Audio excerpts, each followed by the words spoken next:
Hey guys, welcome to my video. I'll be diving deep into the Starfield main mission Unearthed, which is where we unearth the ugly truth about the popular space travel device, Grav-Drives. Our journey starts off on the moon, at the Nova Galactic Research Station.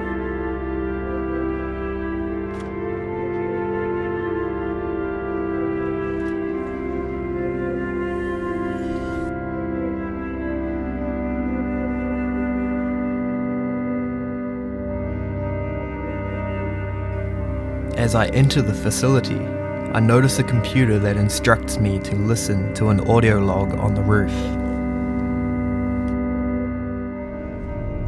Engine spin-up time almost complete. Total time 5 minutes 22 seconds. Right on schedule. How are the helium-3 valves holding, Nova? We double-checked the leakage concerns this morning before the launch. All signs green. Any changes to the calculation sequence from Voltaire? No changes since we uploaded the last figures yesterday. It's a clean shot from here to Jupiter. One day the computer will be on board the spaceship. Just imagine that. One miracle of science at a time, Canaveral. Counting down in 5, 4, 3, 2, 1.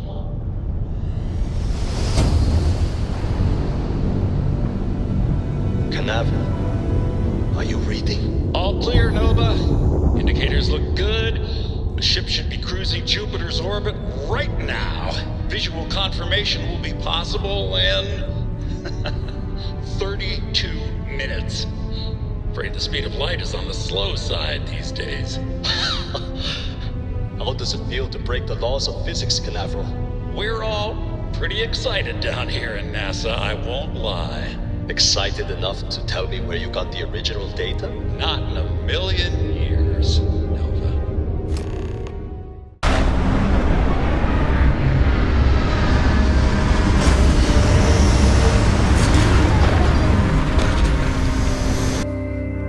After hearing the first test flight for the prototype Grav-Drive, I head down to Earth, to an old NASA facility.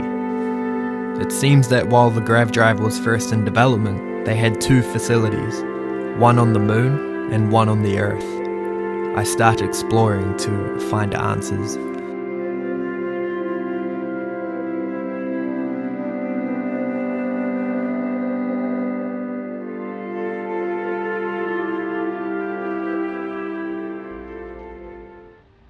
Station log. Dr. Judith Tatian. The recent delivery from Mars is unsettling. I was expecting rock samples or maybe fossils of microbial life.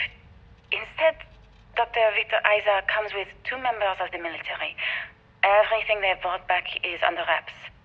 What could a theoretical physicist need with a sample from Mars?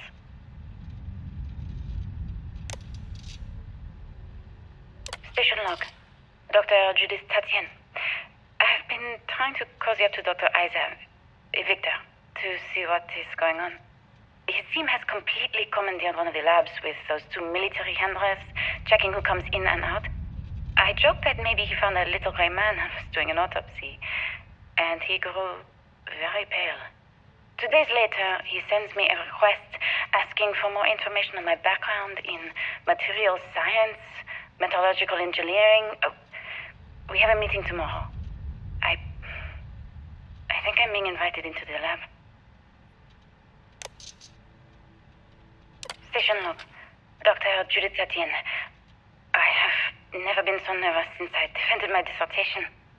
4 hours talking to Victor and his team about theoretical metals, atomic bonding, even a half-hour divergence into magnetism that I'm pretty sure was to throw me off the trail of what we were actually talking about. Then, I got to see the lab. I don't know how much I should say, but the periodic table just got thrown out the window. I just don't understand where these calculations came from. There's something wrong with the math? I think it's quite straightforward. That's not what I'm asking. We've had no success extracting even a sample of material from the object. No explanation for the gravitational effects. No motion graph to explain its harmonic frequencies. I can't even establish a melting point. Judith. But you've had me building these prototype colliders for months. And now you want me to pump helium-3 into into it based on this equation you've written on a goddamn napkin? I just need you to trust me. I have been trusting you. We keep slamming our heads against a brick wall, getting nothing. And you keep coming up with something new to try. Like, you know what's going to happen. Where are you getting your information, Victor? I'm sorry, Judith. Look, not here, okay? Somewhere off base. I'll tell you everything. But I'm not lying, okay? We're going to discover something important here. I promise. I proceed further down into the old and broken facility to come across this. Beginning combat.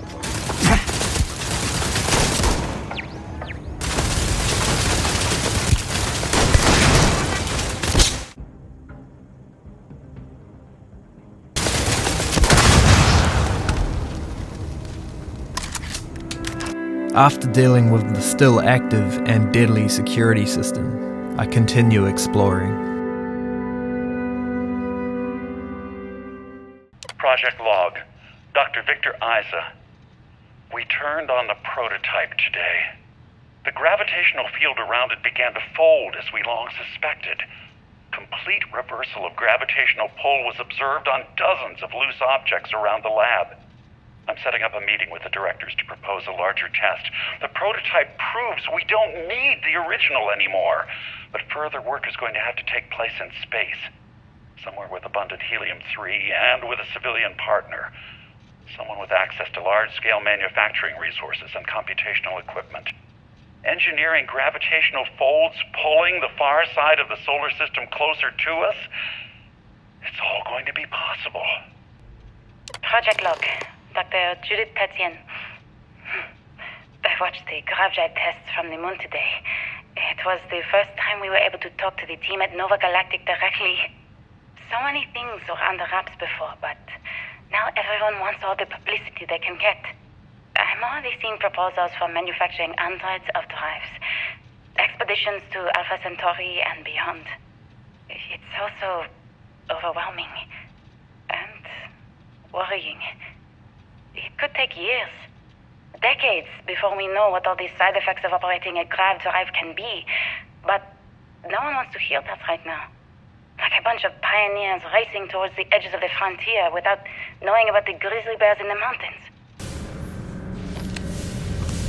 I never actually got to visit your labs back when we were working on the Grav-Drive projects. Seems like ancient history now.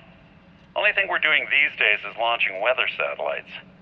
Guess this is as good a retirement as any.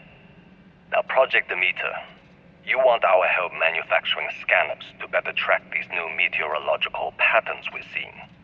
Our guess is that the poles might be naturally shifting, causing some gravitational fluctuations that are throwing off our old models. Why do you need the scanning tolerances to be so small? What are you trying to find? I just want to be sure. It's not like we're doing much these days anyway. The glory days are over. Why not give ourselves a challenge before they write us off in the history books? I know what I'm seeing, Victor. The data coming back from the satellites is very clear. It's the Grav-Drives. All those jumps from the moon. At this rate, Earth's atmosphere is going to start sputtering out into space. Can the drives be fixed? I'm working on some designs that should discreetly solve the problem, under the guise of an emergency update to the fueling pumps. We're talking about the end of Earth, and you're trying to be subtle about it. Judith, the last thing we need is people losing faith in Grav-Drive technology. That might be our only option. To what? Are you seriously saying we should abandon Earth? The timeline is under 50 years. A blink of an eye for a planet, but more than enough time for a human exodus. And what do we tell people? We say it's an act of God, one that science has found a solution for. Time for humanity to take its place in the stars. You knew, didn't you? You lied to me. All this time, I dedicated my life to this discovery, Victor. you knew we were going to kill off our planet? You haven't seen the future I've seen. There's an infinite expanse of promise out there. A meteor could hit Earth, a plague, another world war. Colonizing other galaxies secures humanity's future for all coming generations, across all time. At the expense of our home. Stop it, both of you. All that matters is building enough ships to get everyone off this planet.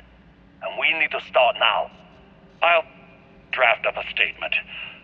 We'll need to address the entire international community. I'm sorry, Judith. There isn't a planet in this universe that will be far enough away from you, Victor. We are never speaking again after this is over. My name is Dr. Victor Isa. And if you're listening to this, then you probably already know the truth. I was young when I first headed the retrieval team of an odd gravitational anomaly on Mars. But I kept what really happened that day hidden from everyone except one other person. Even she didn't believe me at first. But I have no reason to lie to anyone now, so I hope you'll accept this confession, whoever you are. When I touched the anomaly, I experienced 12 days of lost time. I met myself. He told me everything that has since come true. The Grav-Drive equations, the tests on the moon, Earth's atmosphere sputtering away because of what we had done. But he also told me about a city thriving on a planet orbiting a distant star. Human culture, art, music, lifestyles evolving and shining brightly across all of space.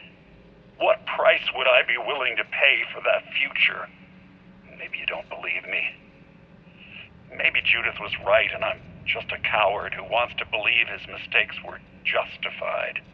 But everyone has forgotten about the real origins of the Grav-Drive, this artifact from Mars. I hope you make better use of it than I did. Now that we know the ugly truth about how the Grav-Drive technology was developed, it sparked conflicting opinions within me. Like, why did they go straight to the idea of trying to deceive the whole world? This Dr. Victor knew the consequences and went through with it anyway. He made that decision for everyone, without them even knowing. I grabbed the artifact. Installation. We've arrived on the surface of Earth. We need to discuss what you found. And it looks like other Starborn got here before us. So, you might have company. I am soon flooded with power-hungry Starborn. I'll just do this. Easy, Tiger.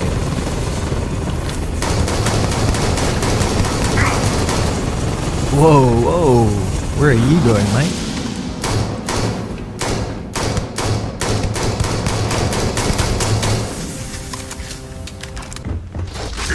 Oh crap, he's right there.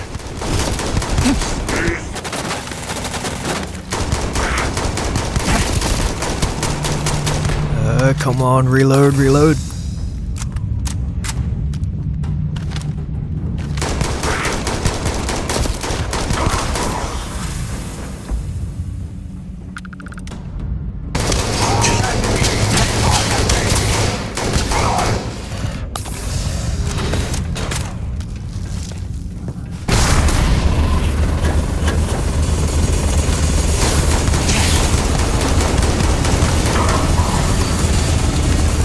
Man, these guys are tough. Do you understand now why I asked you to come here? The artifacts unlocked the secret of interstellar travel, at the cost of Earth. An easy trade, honestly. Why have one world when you can have all the settled systems? Assuming we weren't going to lose it anyway. War, disease, famine, all the classics. Don't you see? The power of the artifact forced humanity to the stars. They didn't get to make a choice. How many would have chosen Earth? What gave Victor Isa the right to choose for them? You see the hypocrisy in what the emissary is saying, right? They don't want to rob people of their free will, but then they steal the artifacts for themselves. In the wrong hands, the power of the artifacts can make anyone a tyrant. That's why we watch over them. The only thing you're watching out for is yourself. Join me, old friend. We can collect the final pieces together. Oh, no, you don't. You're not his old friend, remember? You're from another universe. Don't try to manipulate him. Okay. I couldn't win you over on philosophy. How about pragmatism? I'm more powerful than the emissary. Than any other Starborn. And you might not understand why, but I want you to succeed. You've never gotten this far before. I need to see what happens to you. Thank you. Well, can't say I didn't try. We'll settle this at the usual place. The buried temple. We'll be there. You're lucky I'm a man of my word. I'll see you there. Stay for a moment. You must have questions about what happens next.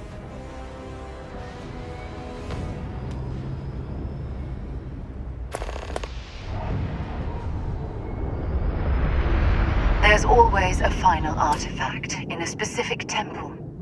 The Hunter and I agreed that whomever you sided with, the other would wait there. Expect anything and everything. Other Starborn, human mercenaries, and defenses, alien creatures under mind control. It's all fair game. He and I have made a number of agreements over the years, if you can even call them years at this point. We let him go. In exchange, he'll wait at the buried temple. You'll be able to prepare any way you can before then. There is a temple for every artifact. You should find as many as you can. You'll need their power. I'll meet you in orbit above the buried temple. We'll face what's there together. Thank you very much for watching my video, and let me know what your thoughts are about this in the comments.